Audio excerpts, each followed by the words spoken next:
This next clip is called grafting in brackets end of April or May, beginning of May, in brackets reworking trees, in brackets, another bracket, stone fruit. Earlier when I was talking about the pear tree that we reworked, I said that we can graft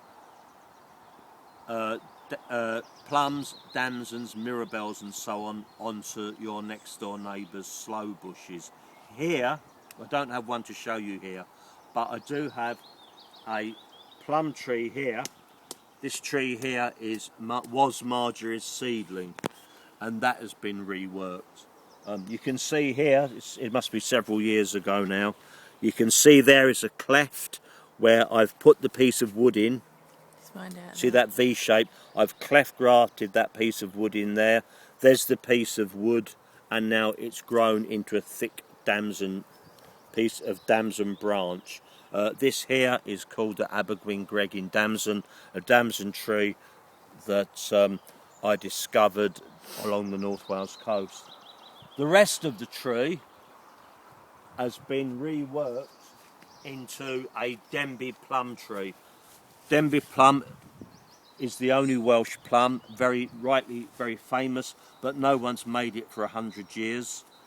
So these little plums here will be the first Denbigh plums on a young tree in living memory or something, I don't know. That is one, shouldn't have pulled that off.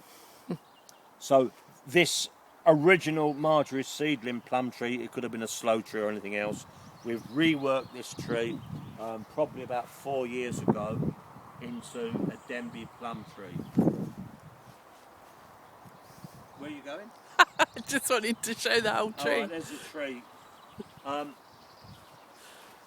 Obviously you can now buy your Denbigh plum trees online or in your local garden centres, but if you're too cheap to do that, what I suggest is you go to Conway Castle in the end of August. Thank you. And by the Guffin River car park, there's a nice ice cream stand, and behind that is an old abandoned orchard that dates back from medieval times. There's historical documents about that. In that orchard is a huge patch of self-seeded, extremely old and brand new young Denbigh plum trees. So if you're too cheap to buy a tree off me, go to Conway Castle.